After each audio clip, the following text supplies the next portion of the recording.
마지막으로 김현치님의 외계인.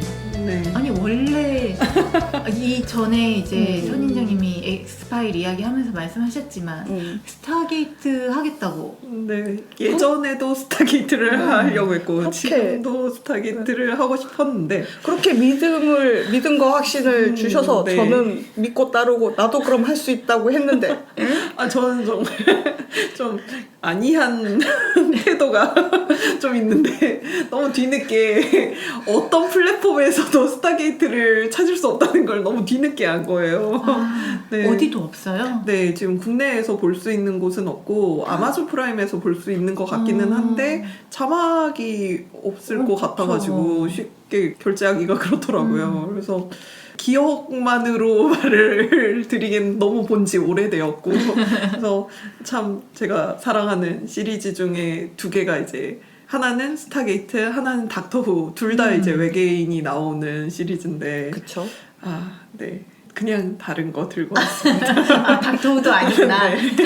아니 닥터호는 들고 오실 법 했을 텐데 닥터후도 스타게이트도 언젠가는 진짜 꼭 하고 싶거든요. 근데 닥터후가 이번에 그 13대 닥터가 여성 닥터잖아요. 최초의 닥터. 그래서 그것만은 꼭 보고 이제 같이 이야기를 해보고 싶은데 닥터후의 그 시리즈 특징이 적당한 시점에 닥터가 바뀌잖아요. 이렇게 뭐 재생성한다라는 설정 하에. 근데 제가 기존의 닥터와의 그 사별 후에 애도 기간이 좀 길어요. 아직도 애도기가 이런 거야? 그래서 그 10대 닥터도 진짜 오랜 기간 제가 애도 기간을 갖고 11대 닥터를 맞이했거든요. 정말 10대 닥터 끝나고 나 더 이상 닥터는 못 보겠어 라고 생각을 했는데 또 11대 닥터에 적응되니까 그 시리즈도 재밌더라고요. 근데 11대 닥터도 사라지고 이제 12대 닥터가 되니까 그것도 또 되게 오랜 숙려 기간이 있었고 작년인가 재작년에 이제는 닥터후를 또 다시 볼 때가 되지 않았나 해서 시도를 해봤는데 아직은 아니더라고요. 아직은 좀 더 기간이 필요하다. 그래서 아직 12대를 못 봤습니다. 좀 더 기간이 필요해요. 시간이 정말 많이 걸리는구나. 네, 애도 기간이 끝나면 언젠가 꼭 닥터후를 그리고 한국 뭐 왓챠나 넷플릭스에 스타게이트가 들어오면 꼭 스타게이트를 제가 억지 주제를 만들어서라도 들고 오도록 하겠습니다. 도대체 어떤 주제일까요 그때는? 모르겠지만 뭐 기다리면 나오겠지. 뭐라도 붙이겠죠. 뭐 별 뭐 이런 거. 의사물 합시다 라고 해놓고 닥터후 들고 올 수도 있어요. 문이 나오는 거. 상상 초월이다. 그래서 저번 시리즈와도 조금 이어지는데요. 숫자가 들어간 작품을 가져왔습니다. 제목을 들어보시면 여러분도 이게 좀 유명한 작품이어서 들어보셨을 텐데 디스트릭트 9 들고 왔어요. 영화. 잠깐만요. 네. 이거야말로 징그러운 괴물 나오지 않나요? 그래서 제가 굉장히 고생을 했다고. 저는 그래서 네. 시도조차 못 해봤거든요. 별거 하지도 않는데 징그럽죠. 그렇게 징그럽다는 소문을 들어서 아예 안 봤어요. 네. 왜 전 그 소문은 못 들었을까요? 저런. 네. 그러고 보니까 이거 외계인 주제에 좀 걸맞는 작품이긴 하네요. 그러네요. 그리고 네. 제가 이야기했던 약간 색다른 외계인 주제이기도 저도 하고. 외계인 침공 이런 건 좀 지겨워서 색다른 거 찾다가 예전에 이게 되게 신선한 소재다라는 거 정도는 알고 있었거든요. 그래서 그래도 오래된 작품이잖아요. 네네. 근데 뒤늦게 보게 되었습니다. 아까 그 엑스파일 괴물들이 징그러워서 못 볼 것 같다고 하셨잖아요. 지금 양치님이 보신 영화의 징그러움도가 10이라고 그러면 네.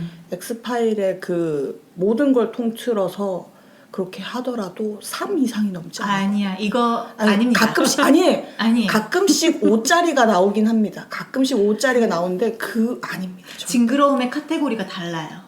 인정. 네. 인정. 네.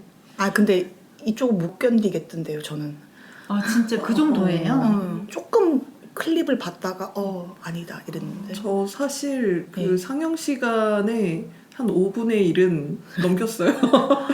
제 오른손이 방향키에서 떠다닐 수가 없었어요. 여차하면 넘겨야 됐기 때문에.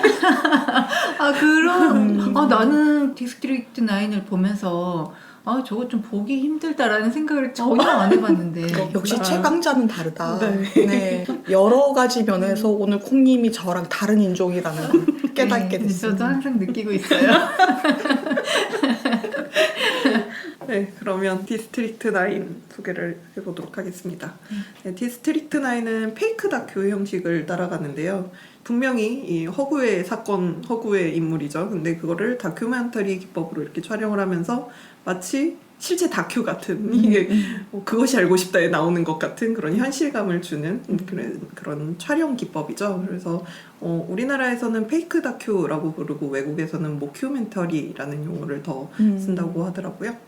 영화는 이제 한 평범해 보이면서 미국식이나 영국식이 아닌 다른 억양의 영어를 쓰는 남자가 직장에서 인터뷰를 하는 걸로 시작을 합니다. 마이크를 차고 어디 보면 돼요 뭐 이런 식으로 시작을 하는데요.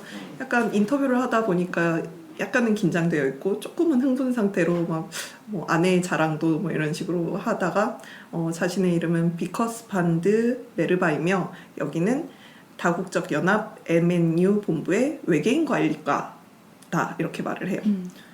여기서부터 외계인 관리과 싶죠. 화면이 이제 전환되면서 아프리카풍의 음악이 깔리고요. 어떤 도시 위에 우리가 늘 봐왔던 그 원반, 거대한 원반, 뭐 좀 매끄럽진 않고 덕지덕지 붙어있긴 하지만 어쨌든 거대한 원반의 우주 비행선이 도시 위에 떠 있습니다. 그러면서 이제 다큐멘터리처럼 나레이션이 보통 깔리잖아요. 그 다큐멘터리 나레이션이 놀랍게도 이 우주선이 멈춰선 곳은 뭐 맨하탄이나 뉴욕이나 런던이 아니었습니다. 이 우주선은 요하네스버그에 머물렀습니다. 뭐 이런 식으로 시작을 해요. 남아공의 요하네스버그. 네, 남아프리카 공화국의 도시 요하네스버그 상공에 우주선이 출현을 한 거죠. 외계인이라고 늘 뉴욕만 털진 않습니다. 네. 우주선은 그냥 3개월 동안 멈춰 서 있었어요. 그냥 떠 있기만 하고 뭐 외부 자극에 반응하지도 않고 그렇다고 뭐 이렇게 침략을 하지도 않고 그냥 떠 있기만 하는 거예요. 네. 그러다가 참다 못한 남아프리카 공화국 정부가 이렇게 강제로 뚫고 들어가죠. 우주선 한쪽을 이렇게 좀 뚫어가지고 그래서 그렇게 들어갔더니 그곳에는 짜잔 100만의 외계 생물체가 뭔가 허약하고 나약해진 상태로 인간을 보고 그냥 피하기만 하고 그 불빛만 이렇게 피하면서 이렇게 발견이 됩니다. 네. 아무리 나약해지더라도 숫자가 워낙 많고 생김새가 약간 절지동물의 인간화 그런 형태거든요. 그러니까 조금 외면하고 싶었을 마음이었을 것 같은데 정부로서는. 근데 최초의 외계와의 조우 장면이잖아요. 전 세계가 이목을 집중하고 있는 상황에서 그 외계인들이 그 3개월 동안 그냥 방치돼 있었던 거예요. 그래서 먹을 것도 없었고 그래서 나중에 보니까 극심한 영양실조고 이렇게 빈사 상태였던 거죠. 근데 저 난민이네. 그쵸. 그런 난민 상태의 생명체를 버리고 온다는 건 좀 인도주의적인 입장에서는 좀 어긋나잖아요. 네, 그래서 네. 정부는 울며 겨자 먹기로 그들을 구출하고 우주선 밑에 임시 수용소로 옮기게 됩니다. 그리고 그곳이 이제 디스트릭트 9 제9구역이 된 거예요. 그 위치상으로는 어디예요, 그러면? 요하네스버그 시의 일부분이라고 생각을 네네. 해주시면 될 거예요. 그리고 20년이 흘러요.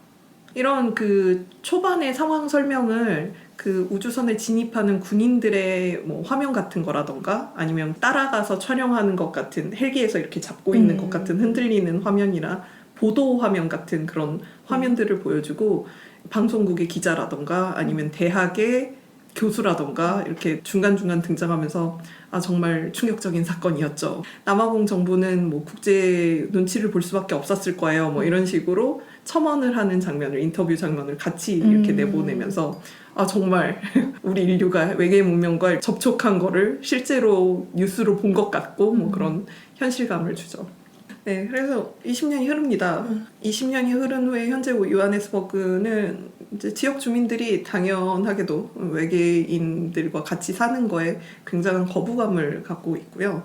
약간은 슬럼가처럼 변해버렸어요. 그 지역은 일단 철조망으로 이렇게 막아져 있기는 하는데 종종 이제 외계인들이 튀어나와서 주민들을 공격하기도 하고 뭔가 이유를 알 수 없는데 기차를 탈선시키기도 하는 이런 폭력적인 사건들도 있었고 지역 주민들로서도 이렇게 그냥 보기만 해도 달갑지는 않은 그런 외형이다 보니까 그런 부정적인 사건에다가 뭔가 약간 타종족을 배타하게 되는 그런 시선이라던가 결합돼서 주민들의 불만은 굉장히 높아진 상태고요.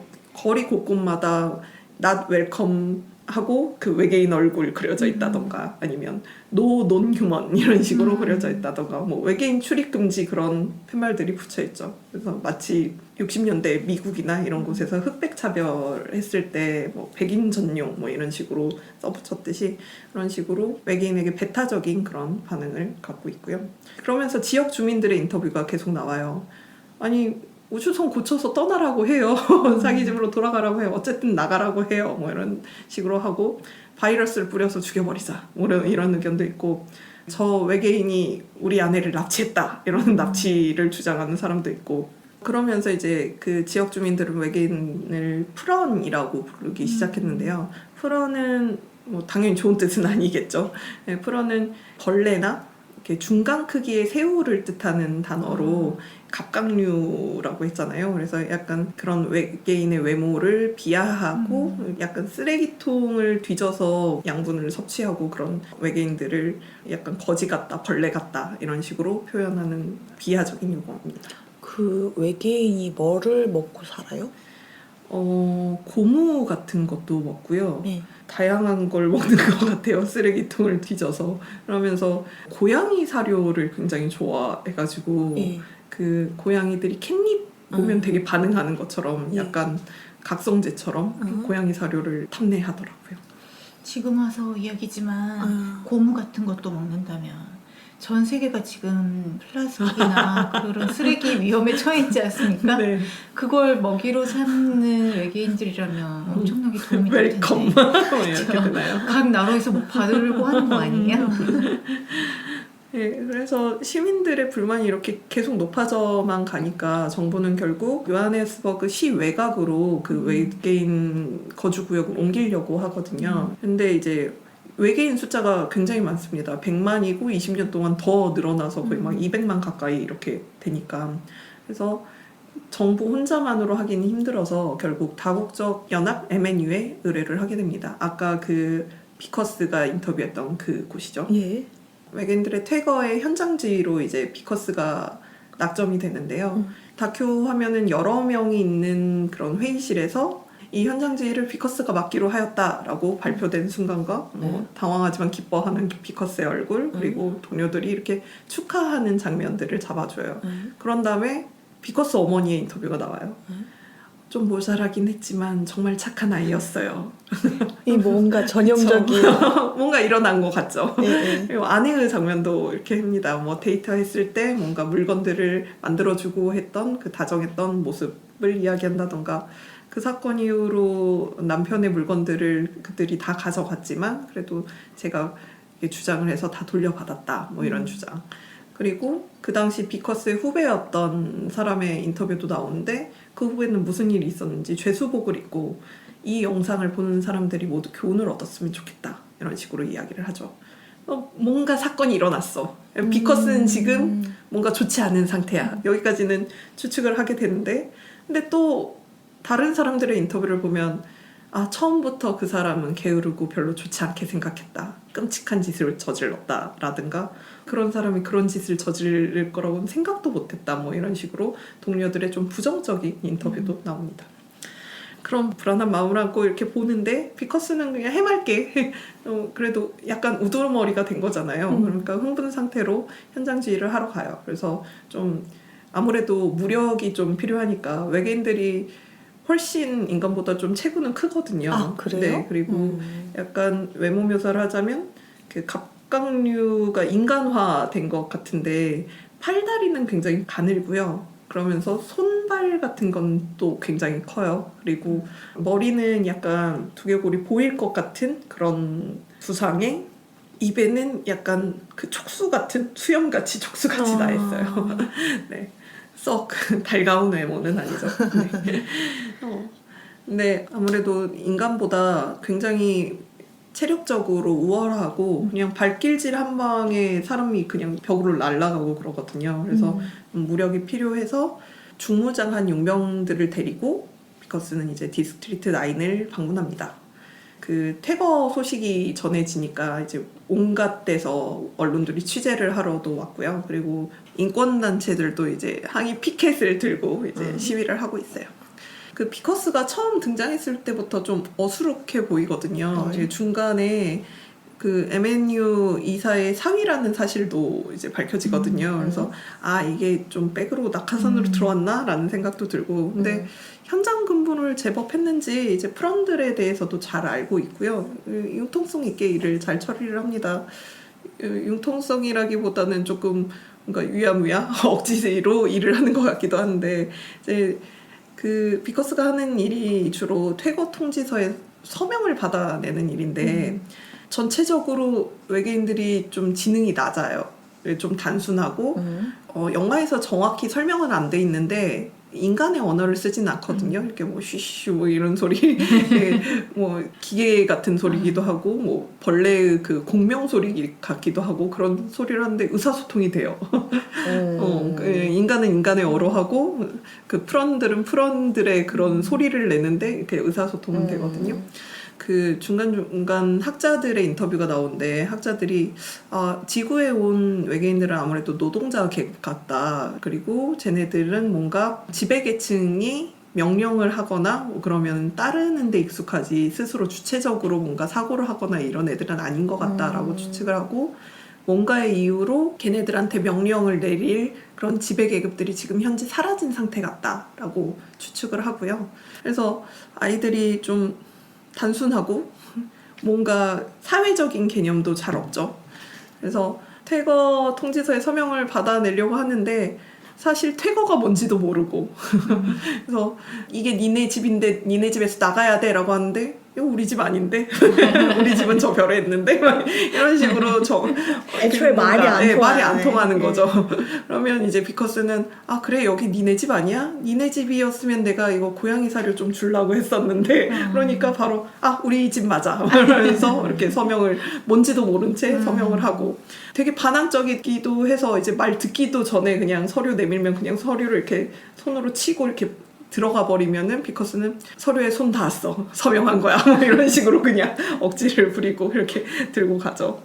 그래서 이 디스트릭트 9이 이제 슬럼가가 됐어요. 네네. 디스트릭트 9뿐만이 아니라 그 주변까지. 근데 이제 약간 슬럼화가 되면 당연히 범죄가 같이 가게 되잖아요. 그래서 나이지리아 갱단이 그 구역에 이제 들어오면서 뭔가 온갖 나쁜 짓은 다 같이 합니다. 그 어숙한 외계인들을 꼬여내서 뭔가 도박도 시키고, 그리고 고양이 사료를 되게 좋아한다고 했잖아요. 그걸 미끼 삼아서 뭔가 사기도 치고, 그리고 결정적으로는 외계인들이 가지고 있는 그 외계인의 무기가 있어요. 굉장히 강력한.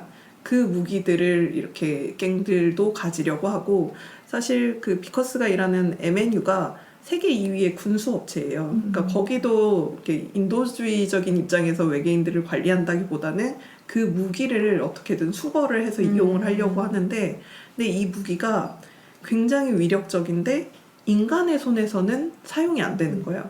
뭔가 생체적인 그런 게 필요해서 외계인만 작동을 시킬 수 있는 거죠. 나이지리아 갱들은 뭔가 이 외계인의 신체를 섭취를 하면은 이 무기를 쓸 수 있겠다라고 하면서 식인까지도 감수하는 그런 좀 불법적인 갱들이고요. 뭐 식인을 안 한다고 해서 MNU가 그렇게 깨끗하지도 않고 마찬가지로 걔네들의 목적은 오직 무기뿐이고. 질문 하나만요. 그래서 외계인을 잡아먹으면 무기를 쓸 수 있나요? 아니요, 쓸 수 없습니다. 안 되죠. 그런데도 계속 그런데도 식인을 계속 충분히 충분히 들어오지 먹으면- 않았다라는 생각하에 계속해서 시도를 합니다. 네네. 네. 제가 5분의 1을 넘겼다고 했잖아요. 네, 그러면서 이제 퇴결시킨다는 목적하에 이제 비커스는 집안을 수색을 하고 뭔가 무기가 될 것 같은 것들은 이제 다 빼돌리는 거죠. 그렇게 뭐 퇴거 서명도 받고 이렇게 소란스러운 가운데 한 외계인이 아들과 친구와 함께 쓰레기장을 막 뒤지고 있습니다. 뭔가 먹이를 찾는 것보다는 뭔가 찾으려는 게 있는 것 같고요. 그래서 발견한 액체를 자기 집으로 가져가서 뭔가 과학적인 장치 같은데 조심히 이렇게 모아요. 이게 뭐냐면 영화 초반부 그 다큐멘터리 부분에 그 거대한 비행 접시 모선에서 하나의 비행선이 이렇게 떨어져 나간 게 목격이 됐다. 근데 그게 어디 있는지 찾아지지가 않는다. 그러면 이제 또 인터뷰한 화면에서 관리인이 저 모선에서 이렇게 물건 떨어지는 게 한두 개가 아닌데 우리가 그걸 어떻게 다 관리하냐고 뭐 이런 식으로 퉁명스러운 인터뷰도 이렇게 나오고요. 어쨌든 그 비행선이 바로 이 외계인의 집 지하에 숨겨져 있었고요. 그 액체를 모아서 집 지하에 숨긴 만큼 작아요? 아니요, 꽤 크던데 잘 묻었더라고요. 어. 다들 놀라워합니다. 네네네. 네. 그 모은 유동체가 이제 그 비행선의 연료가 되는 물질로 그 연료로 이 외계인은 비행선을 타고 모선으로 돌아가서 뭔가 자신들의 고향으로 가려는 계획을 갖고 있는 거죠. 네. 비커스가 이 외계인 집에도 이렇게 찾아오고요. 이 외계인의 이름은 크리스토퍼인데 사실 외계인의 실제 이름일 리는 없죠. 그냥 지구인들이 편의상 얘네들 구별하기 위해서 마음대로 이렇게 임의적으로 붙인 이름이고, 근데 계속 크리스토퍼라고 지칭이 되기 때문에 저도 그냥 크리스토퍼라고 할게요. 그래서 크리스토퍼 집을 수색하면서 이렇게 무기를 찾던 중에 그 숨겨놓은 유동체를 발견을 하게 됩니다. 그리고 어떻게 조작을 하다가 그 유동체가 눈에 이렇게 뿌려지게 돼요. 네네. 느낌이 안 좋죠. 네. 그리고 뭔가 느낌이 안 좋은 피해밖에 없나요? 네? 그 이상의 피해는 없나요? 아니 있겠죠? 곧 나오나요? 네. 네네. 네, 그리고 또 뭔가 이렇게 크리스토퍼의 친구가 좀 반항적으로 나오고 그것을 수습을 하다가 비커스는 부상도 당해요. 그래서 팔에 이렇게 붕대를 감게 되는데 이제 뭔가 그날의 일과를 마치고 표정이 안 좋으신 저도 그 표정으로 계속 보고 있었어요. 네. 그럼에도 별로 징그럽지 않다. 아니 징그러워서 나오는 표정이 아니에요. 그 뒤에 예상되는 스토리 같은 것들이 있잖아요. 예, 예. 일과를 마치고 이제 돌아오는데 몸 상태가 안 좋아지는 거죠. 뭔가 검은 피를 토한다던가 이렇게 토하게 된다던가, 근데 이상하게 식욕은 좋아져서 막 과식을 하게 된다던가, 그러다가 결국 가족들과 함께 있던 자리에서 쓰러지게 되고요. 뭔가 몸이 안 좋아서 팔에 붕대를 감고 있었잖아요. 부상을 당해서. 근데 그 팔에 붕대를 풀어보니 인간의 손이 아닌 그 프론의 손이 나타난 거죠. 그래서 그게 발견된 동시에 이제 방호복을 입은 사람들이 다 달려와서 비커스를 어디론가 데려갑니다. 아내는 뭐 이게 무슨 일이냐, 나에게 알려달라 이렇게 매달려 보지만 사람들은 그냥 기밀이다 라고 하면서 데리고 가고, 그거부터는 예상할 수 있듯이 손이 변했어요. 뭘 할 수 있겠어요? 무기를 그쵸. 무기를 쓸 수 있게 되는 거죠. 그러니까 MNU에서 얘로 어떤 무기를 조작할 수 있는지, 어떻게까지 작용이 되는지, 얘는 지금 신경이 뭐 어디와 어디가 연결되는지 확인하기 위해서 뭔가 실험, 고문, 기타 등등이 이루어집니다. 저도 자세한 건 몰라요. 왜냐면 그 부분 많이 넘겼어요. 지금 그 선인장님 표정도 써고 있고 내 네. 표정도 써고 있고. 그러합니다. 죄송해요. 그러니까 이게 이 영화는 뭐 징그러움 이런 거는 진짜 부차적인 거예요. 아 정말요? 네. 네. 인간의 잔혹함. X8만세. 네. 그리고 이제 MNU에서 이렇게 자신에게 가한 그런 가혹한 행위들과, 그게 또 MNU 이사인 자기의 장인의 묵인화에 이루어지고, 결국에는 약간 생체 실험 끝에 이렇게 죽을 수도 있겠다라는 생각에 그것은 탈출을 하게 되고요. 모습이 변형되어 가고 있다 보니까 이렇게 숨어들 곳은 디스트릭트 9 그 구구역밖에 없을 거잖아요. 그래서 거기에서 다시 크리스토퍼를 제외하게 되고요. 크리스토퍼는 우연찮게 이제 비커스한테 그 비행선을 들키게 되는데, 이 비행선으로 모선으로 돌아가면 너를 고쳐줄 수 있다라고 이렇게 비커스를 꼬시고, 둘이 그 유동체는 비커스가 본부에 갖다 놨었거든요. 그래서 그 유동체를 찾으러 떠납니다. 네, 여기까지 줄거리 소개를 할게요. 아하하하, 나의 찝찝함을 같이 공유할 수 있어서 기쁘군요. 핵심적인 두 인물은 이제 아무래도 비커스와 크리스토퍼인데요. 위키피디아에서 이제 좀 검색을 해보니까 비커스를 온화하고 엉망진창인 어색한 관료라고 이렇게 표현을 했는데 제법 적절한 표현이에요. 진짜 딱 맞는 표현인 것 같은데. 약간, 그리고 평소엔 온화하지만 외계인을 대할 때 좀 고압적인 부분도 분명히 나오고요. 그래도 이제 좀 평범한 사람이에요. 이렇게 아내를 사랑하고, 처음에는 이게 초반에 이렇게 불길한 묘사가 됐을 때는 그냥 어떤 사건에 휘말리는 해맑은 희생자구나라고 생각을 했는데 이 일하는 걸 보니까 적당히 융통성 있게 일을 하면서 그러면서도 약간 일에 이미 능숙해져서 꽉 막히면서도 뭔가 약간 핀트가 어긋난 관료적인 사고 있잖아요. 네, 용병들을 같이 데리고 갔는데 너 지금 정해진 총알을 넘어선 것 같아 라고 하는데 그게 이제 총알을 쓰지 말고 좀 인도적으로 대화로 해결하자 이런 거보다는 정해진 규칙이 총알이 몇 개가 정해져 있으니까 그거보다 더 넘어가면 과한 비용이 첨가되니까 못하게 한다던가 뭐 이런 부분들이 있고 사람이 외계인한테 차여서 부상이 당했는데 구급차 불러주세요 뭐 이런 식으로 부른다던가 좀 관료적인 행태들이 좀 보이고 그래도 이제 많이 업무 처리를 해와서 외계인의 생태들을 잘 이해를 하고 있어요. 그래서 외계인이 그린 그림도 이해를 잘 하고 얘네들은 어떤 습성을 가지고 있고 뭘 좋아하고 이런 거를 아는데 그래도 이 사람한테 외계인은 동등한 존재는 아닌 거죠. 그래서 나의 관리 대상. 네, 약간 대화가 통하는 짐승 정도로 취급을 하는 것 같아요. 초반에는. 이거 얘기하면 굉장히 싫어할 것 같은데 외계인의 알집 같은 것들을 발견을 합니다. 그러면 이거는 허가되지 않은 부분이니까 태워야 된다라고 해서 태우는데 톡톡 터지는 소리가 들리는데 팝콘 터지는 것 같죠? 뭐 이런 식으로 뭔가 전혀 공감하지 않는 그런 모습들도 보이면서 선한 인물인데 굉장히 악역처럼 보이는 부분들이 초반에 많이 묘사가 되죠. 그럼에도 이제 그 자신이 변화가 되고 나서는 실험 중에 뭐가 있었냐면 그냥 돼지고기 걸어놓고 총을 쏘게 하는 그런 부분에서 점차 살아있는 프론을 앞에 두고 쏘게 하는 장면들도 있거든요. 근데 그때 비커스가 아까처럼 그냥 돼지고기 넣어주세요. 살아있는 애는 안 돼요. 딴 거 할게요. 이런 식으로 애원하는 장면이 있거든요. 그러니까 뭔가 초반보다는 자신의 신체가 변해서였을 수도 있겠지만 그래도 업무지만 계속 접촉했던 생명체였잖아요. 그러면서 그 생명을 존중하는 모습도 보여주면서 약간 다면적인 모습을 좀 보여줘요. 이 비커스 역은 샬토 코플리라는 남아공 출신의 배우가 연기를 했고요.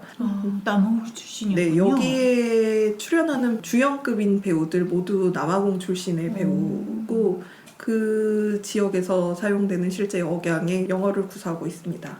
그래서 이 작품이 장편 영화의 첫 출연작이에요. 감독의 친구로 이렇게 감독 역시 이제 남아공 출신의 캐나다 이민자거든요. 그래서 이 영화 정보를 보면 이 영화의 그 국적 같은 게 남아공, 캐나다, 미국 이렇게 되어 있는데 그 세 나라의 인적 자원과 경제적 자원과 이런 것들이 결합돼서 나온 작품입니다. 그래서 비커스가 굉장히 다면적인 모습이 있다고 말씀드렸는데 그런 모습을 굉장히 연기를 잘해 주세요. 초반에 어수룩한 모습, 그러면서 조금 약간 갑질하는 나쁜 놈 같다가도 뭔가 변화되고 희생자가 되고 그러면서도 희생자가 되면서도 외계인을 혐오하는 모습들도 그려지고 되게 이기적인 모습도 그려지고 배신하는 모습도 그려지고 이런 부분들을 굉장히 잘 연기를 하고 그리고 마지막에 정말 약간 체념하면서 희생 의지를 보이는 그런 장면들이 있거든요. 그런 쪽에서 눈빛 연기들이 굉장히 인상적입니다. 엘리시움에도 이제 비열하고 혐오스러운 악당 역으로 출연을 하는데 거기서도 연기를 굉장히 찰떡같이 잘 해준 것 같아요. 이제 외계인 크리스토퍼는 제이슨 코프라는 배우가 연기를 했는데 사실상 이 제이슨 코프가 그 외계인들의 모든 역을 거의 다 했다고 하더라고요. 그래서 그래요? 네, 보통 혼자서요? 그 글을 봤는데 이 혼자서 다 가능한가라는 의심이 들어서 뭐 여러 명을 써도 좀 주도적인 예. 역할이 아니었을까 싶기는 한데 보통 이런 SF에서는 모션 캡처 같은 거를 이제 달고 그 배우 동작에 캐릭터를 입히잖아요. 네네. 근데 여기서는 모션 캡처 카메라가 아니고 그냥 라이브 액션 카메라만을 설치해가지고 그냥 카메라에 찍힌 이미지대로 애니메이터들이 완전히 새롭게 애니메이션 작업을 했다고 하더라고요. 그래서 그 촬영분에서 배우를 지운 다음에 다시 디지털로 만든 외계인 모습을 이렇게 끼워 넣었다고 합니다. 이 배우는 계속 나오는 기자 출신의 인터뷰어로도 출연을 해서요. 뭔가 전체적인 상황을 설명해주고 그 당시 무슨 일이 있었는지 설명하는 역으로도 출연을 하고 있어요. 크리스토퍼는 다른 외계인과 다르게 좀 지능이 높은 편이고요. 그래서 이거는 의견이 조금 분분한데 처음부터 엔지니어 출신이어서 지능이 높은 거다라는 것과 원래는 노동자였는데 지도층이 없는 상태 20년이 지나니까 개체 중에 한 명이 각성을 하게 된 거다. 뭐 이런 의견이 두 개가 있더라고요. 보면은 그 다른 외계인들은 그 새끼 외계인이라고 하니까 좀 이상한데 그 자신이 낳았든지 뭐 아니면 다른 외계인의 자식이든지 하여튼 걔네들을 그냥 투정판 같은 데 놓고 나이지리아 갱들과 도박을 걸고 이렇게 즐거워하는 그런 좀 그런 약간 비인간적인 그런 모습도 보이는데 크리스토퍼는 굉장히 자기 아들을 아끼고 친구에 대한 정도 깊고요. 고문받은 뭐 동족의 사체를 보고 굉장히 크게 비통해한다던가 이 영화에서 가장 인간적인 모습을 보여주는 캐릭터인데요. 여기서 좀 인간적인 모습이라고 하는 단어 자체가 이질적인 게 그렇죠. 네, 여기서 보이는 인간들의 모습이란 굉장히 배타적이고 가학적이고 차별적이며 자신의 이익을 위해서는 타인의 고통도 그냥 무시하는 비윤리적인 행동들을 보이는데 우리의 크리스토퍼는 그러지 않습니다. 굉장히 크리스토퍼 편으로 이제 보게 되는데 눈이요 약간 범블비 닮았어요. 그래서 처음에는 굉장히 징그럽게 생각했던 외모였는데 크리스토퍼는 좀 정이 가더라고요. 네, 그래서 인간성을 담당하고 있는 크리스토퍼고요. 피커스도 생각해보면 점점 몸이 외계인화 될수록 인간성을 좀 회복하는 것 같은 그런 모습을 보여주죠. 영화 외적인 부분을 좀 말씀을 드리면 제작은 피터 잭슨이 맡았고요. 감독은 닐 블롬캠프로 이 디스트릭트 9이 첫 장편 영화 데뷔작입니다. 다른 작품으로는 엘리시움이나 채피 이런 작품들이 있고요.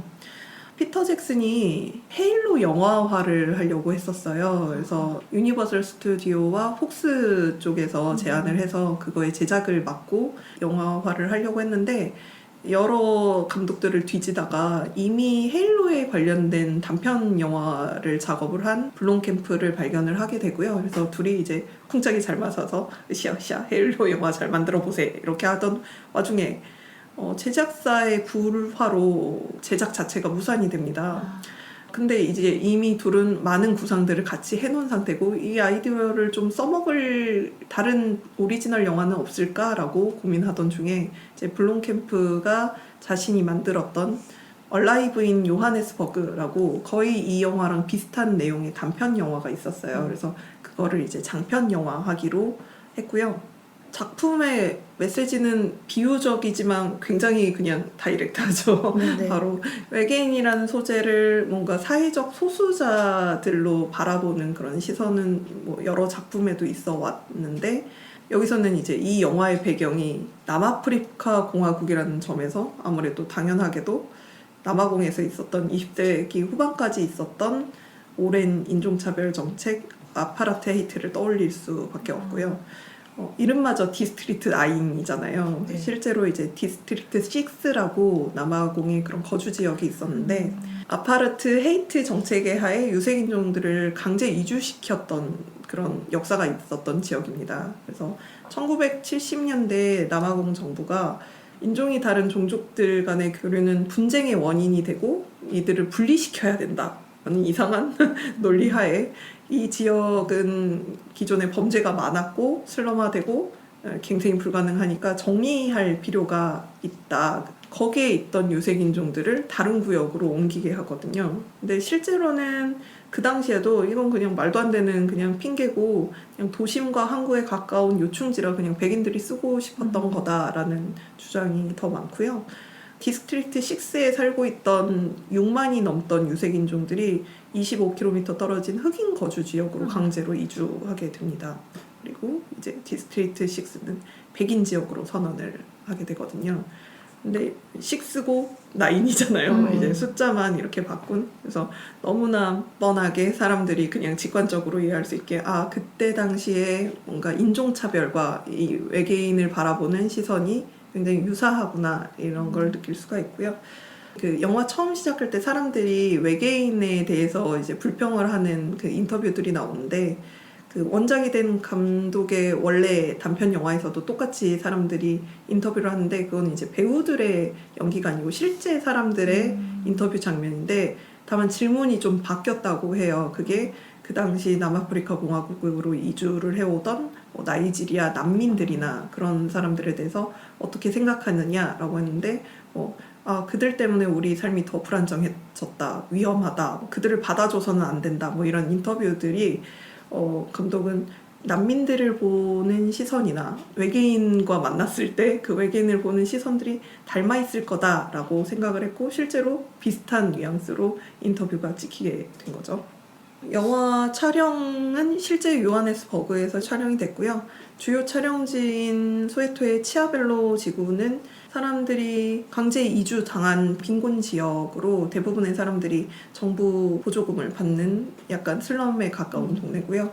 그래서 제작진은 뭔가 따로 거대한 세트장을 지을 필요 없이 그냥 그대로의 화면으로 그 외계인 거주 지역을 묘사를 할 수 있었다고 합니다. 그게 세트장이 아니었단 말이에요. 네. 저 좀 충격받았는데요. 영화 배급은 소니 픽처스가 맡았는데 소니 픽처스는 디스트릭트 9 홍보를 위해서 휴먼 소니 간판 같은 거를 횡단보도에다 설치를 한다던가 하면서 가짜 분리정책 마케팅을 좀 했고요. 그래서 사람들이 뭐지 싶은 순간에 이제 빵 이런 영화가 있을 것이다 이렇게 공개를 해서 사람들의 이목을 끌었고 흥행에 성공을 했습니다. 전 세계적으로 2억 1천만 달러를 벌어들였고요. 이 제작비가 3천만 달러였던 걸 생각하면 정말. 7배 넘게 벌어들인 거죠. 그 당시에 진짜 화제 많이 됐었죠. 그쵸. 저도 그때 굉장히 신선하다 뭐 이런 평들을 많이 듣고 하지만 잔인하다라고 해서 보지 않았었는데 왜 이번에 사람들의 충고를 무시했던가. 보고 말았다. 이런 대중적인 성공에 더불어 평론에서도 굉장히 평이 좋은 영화고요. 뭐 올해의 영화다, 뭐 굉장히 신선하다라는 평이 많고 일각에서는 이 영화에서 신선함을 느낀다는 거는 SF 문화에 익숙한 거에 반비례한다라고 이렇게 하는 평도 있는데요. 저는 SF 알못이어서 그런지 굉장히 신선한 느낌을 받았는데 근데 사실 하나하나 따져보면은 뭔가 그 소재들이 이렇게 그렇게 막 새롭지는 않아요. 아까도 말씀드렸듯이 외계인 소재로 소수자를 이야기하는 것도 많이 있었던 메타포였고 완전히 정치적으로 이거를 인종차별에 갖다 붙여서 이제 외계인들이 실제 인간들과 생활하는데 뭐 직장에서도 차별받고 이런 내용을 그린 1988년 에일리언 네이선이라는 유사한 컨셉의 영화도 있었고요. 그리고 뭔가에 노출되면서 신체가 변화되는 바디 호러라고 하는 것도 이제 공포 장르에서 하나 하위 분류고 페이크 다큐도 약간 호러에서 많이 쓰이는 그렇죠. 기법 중에 하나잖아요. 근데 이 여러 가지 익숙한 소재들을 굉장히 절묘하게 잘 버무려 놓으면서 그 관통되는 이야기를 어찌 보면 좀 단순하기도 하지만 그걸 굉장히 뚝심 있게 이렇게 밀고 나가고요. 외계인이 지구에 난민으로 와서 살아간다라는 그 세세한 부분에 디테일들을 굉장히 잘 채워 넣어가지고 정말 현실에 있을 법한 그런 이야기로 느껴질 수 있게 이야기를 잘 짰어요. 그래서 어떤 평론가는 이 작품을 보고 낯선 익숙함이라고 표현을 했는데 되게 절묘한 표현인 것 같아요. 근데 이게 그 영화가 비커스가 점점 이렇게 변화해 가면서 이제 크리스토퍼를 도와서 결국엔 크리스토퍼를 이제 탈출시키게 되는 그런 장면으로 가까워지면서 약간은 할리우드 액션하고 비슷해지는 지점이 있거든요. 네. 그래서 그 점에서 조금 비난을 받은 부분이 있어서 좀 더 주제의식을 깊게 끌고 갔었어야 했는데 그 부분에서 좀 놓으면서 스페이스 오페라가 돼버렸다라고 하는 비평도 있었거든요. 근데 이거는 이제 감독의 인터뷰를 보면은 좀 감독이 의도를 했던 것 같아요. 그래서 이게 충분히 외계인과 지구인의 그런 대립 구조가 정치적인 걸로 읽힐 요소가 많고 근데 자기는 장편 데뷔작이잖아요. 첫 작품인데 약간 그런 심각한 소재의 영화로 간다기보다는 좀 그냥 멋있고 재밌고 이런 쿨한 영화 이런 쪽으로 보여주고 싶은 장면이 있어서 그냥 그 사건 자체를 깊게 파기보다는 약간 우화처럼 표현을 하고 싶었다라는 인터뷰가 있었고요. 그런 부분이 자기가 어쩌면 이제 좀 교묘하게 도망간다라는 인상을 줄지도 모르겠다라고 이렇게 인터뷰를 하거든요. 그래서 감독의 좀 의도적인 선택이었고 저는 굉장히 영리한 선택이었다 싶어요. 그 너무 깊게 들어갔을 때 이런 대중적인 인기를 끌기는 어렵지 않았을까 싶고 거기에 덧붙이자면 좀 더 대중적이어도 좋았지 않았었나. 청불이 웬 말인가. 5분의 1을 건너뛰었다. 뭐 이런 감독에게 말을 해주고 싶네요. 네. 하나 좀 논란이 됐었던 건 이제 영화 속에 등장하는 나이지리아 갱단의 모습에서 이제 나이지리아 쪽에서 이거는 인종차별적이다라고 이제 그렇게, 항의를 했던 네. 부분이 있거든요. 영화 자체가 인종차별에 관련된 메시지를 던지는데 그냥 이거를 슬럼가에 들어온 갱단이니까 당연히 범죄나 뭐 이런 거에 친숙하지 않나 이렇게 생각을 할 수도 있는데 뭔가 그런 무속적인 부분이 같이 결합이 되거든요. 근데 약간 흑인들과 부두교를 이렇게 결합시키는 그런 차별적인 시선이 있는데도 그런 것들, 식인적인 장면, 이런 비문명화된 그런 모습들을 그려낸 건 나이지리아 쪽에서도 충분히 항의할 만한 기분 일인 나쁠 것 만하네요. 같고요. 네, 좀 아이러니한 작품 메시지에도 불구하고 그런 장면이 있다는 것 자체에서 뭔가 약간 백인들의 사려 깊지 못한 그런 부분을 보여준 거라고도 볼 수 있고요. 그런 부분들이 있었습니다. 네, 이게 2009년 작품이에요. 근데 지금 봐도 지금 뭐 코로나로 인종차별이 좀 더 심화되고 그리고 아프리카 쪽이나 이런 쪽에서 난민들이 이제 유럽으로 많이 넘어가면서 거기에서 또 일어나는 트러블 같은 것들이 있잖아요. 그런 현재 상황을 많이 떠올리기도 하는 굉장히 이 시대에도 좀 어울리는 영화였던 것 같고요. 저는 굉장히 신선하고 초반부가 되게 재밌었거든요. 중반부는 여러분들의 표정과 같이 어떡하지? 이걸 안 되겠다. 이제라도 다른 작품을 찾아봐야 되지 않나? 이런 생각과 동시에 근데 내 이 예측과 상상대로 결말이 나면 너무 찝찝할 것 같은데 그런 생각으로 좀 후반부를 봤어요. 근데 제 생각보다는 그래도 결말이 그렇게까지 찝찝하거나 불쾌하거나 그렇지는 않았고 약간의 평온함을 느낄 수 있을 정도까지는 오거든요. 네, 그래서 내 상상이 가장 나빴구나. 내가 제일 나쁜 놈이었구나. 라는 반성과 함께 네, 안 보신 분들은 한번 시도해 보시는 것도 좋을 것 같습니다. 현인장님 안 보셨잖아요. 네.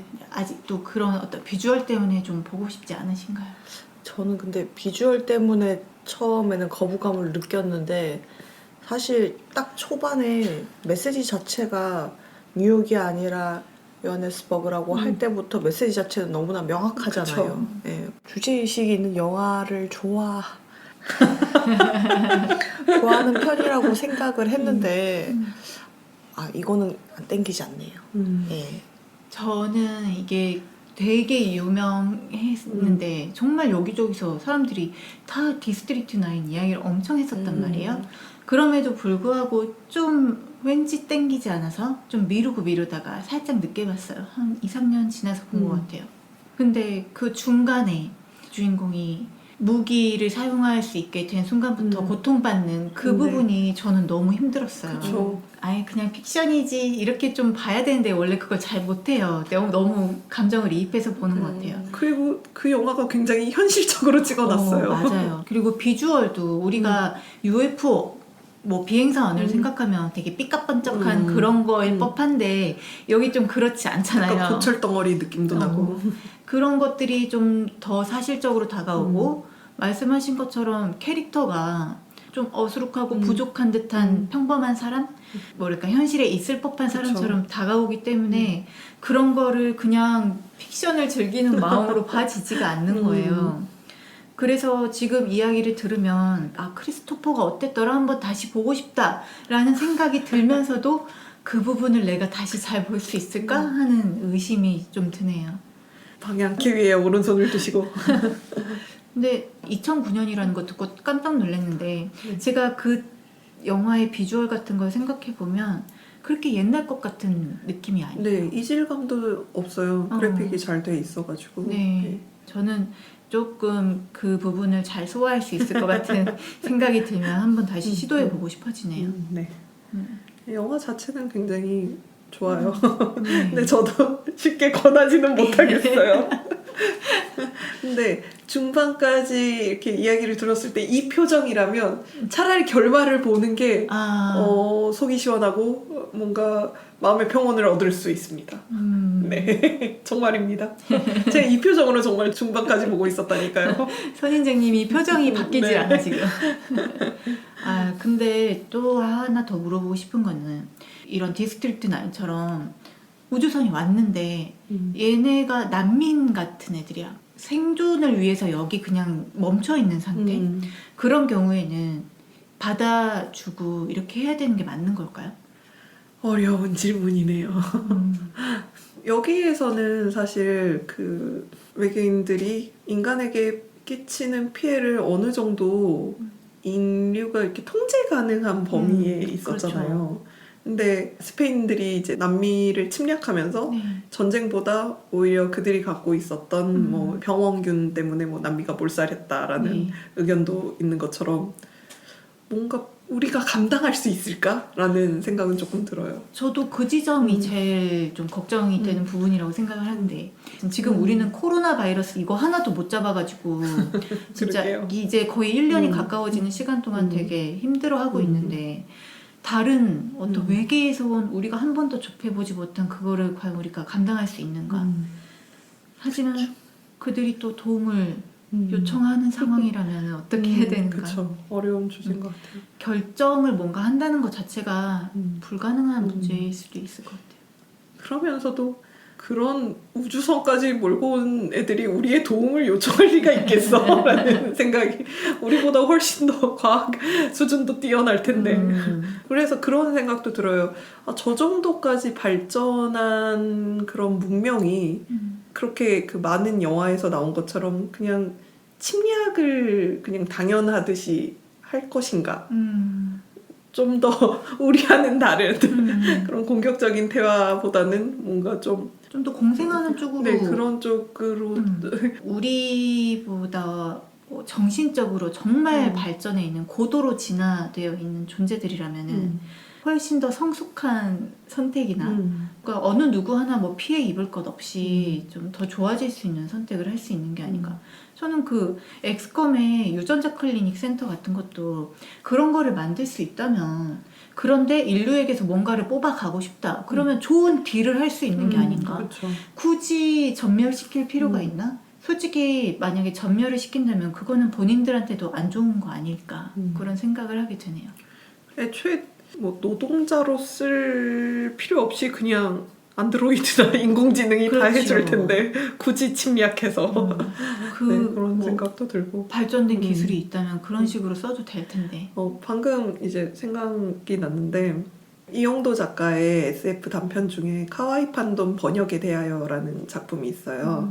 어느 날 이제 인류가 이제 외계 문명에 접촉하게 됐는데 그 외계 문명은 너무 고도로 진화된 문명 체계고 그 고도화된 문명 체계와 상대적으로 수준이 낮은 문명체가 만났을 때 높은 체계의 문명이 이쪽을 흡수할 수밖에 없다라는 사실을 이미 알고 있는 거예요. 그래서 그쪽에서는 그 자신들과의 접촉이 되게 조심스러운 거죠.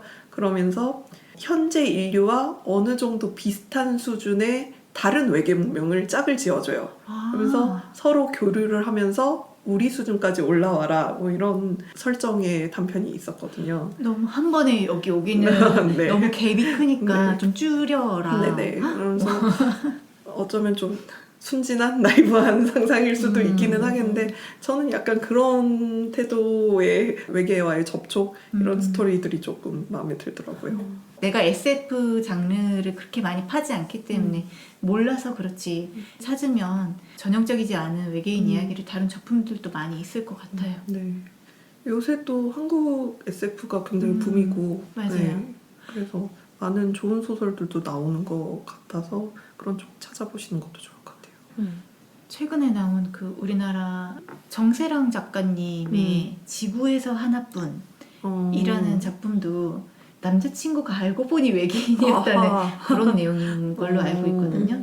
이 소설도 좀 읽어보고 싶은 위시리스트에 들어가 있는 작품인데 사람들 평이 되게 좋아서 그러고 보니 뒤늦게 이렇게 외계인 소재의 새로운 작품들이 있었는데 그냥 게임하고 싶었나 봅니다. 네, 오늘 외계인 이야기 재밌게 들었고요. 네. 둘 다 봤던 작품인데 저는 다시 보고 싶고 알고 보면 외계인 매니아.